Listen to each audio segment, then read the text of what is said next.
E ele diz então que lendo Romanos, ele começou a meditar nesse texto, Romanos 16, que fala que a justiça de Deus vem para que os justos vivam. E ele não ficou tentando unir essas duas coisas. Como a justiça de Deus vem e nós vivemos. Como a justiça de Deus vem e nós não estamos condenados. Como a justiça de Deus vem e o justo então vive pela fé. E então ele diz que entendeu que a justiça a qual Paulo coloca nesse texto é uma justiça que é uma dádiva, é uma oferta de Deus para o pecador que não pode fazer nada por si mesmo. E o Término então disse que quando ele entendeu isso, a porta do céu se abriu e ele se sentiu renascido. Então, quando Paulo usa essa palavra redenção, ele está dizendo que Cristo nos comprou da escravidão do pecado. Ou seja, ele assumiu a nossa dívida.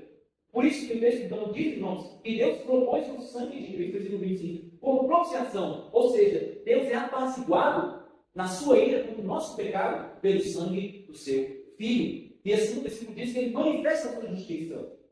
E então, o versículo 26 diz que ele se torna justo e justificador daquele que entende. Ele está resolvendo esse grande dilema. Como Deus santo e justo pode perdoar pecadores quando ele não envia o seu Filho? E ele não lança de lado os pecados. Ele não diz simplesmente, não, você está desculpado. Pode vir cá e então você vai fazer parte do meu reino. Não existe uma dívida. Deus seria justo se não unir a maldade dos homens.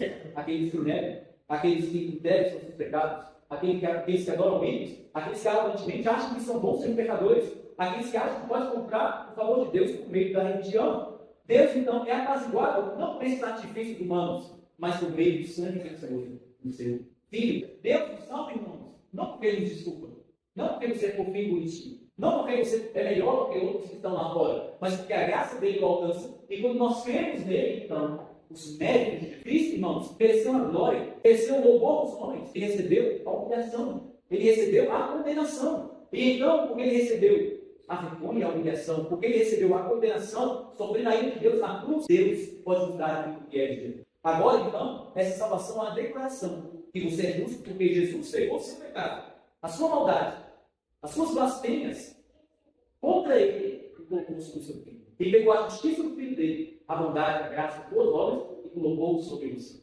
E assim, quando Deus vê você, ele vê o seu Filho. E lá na cruz, o Filho não viu a face do Pai, mas recebeu a condenação.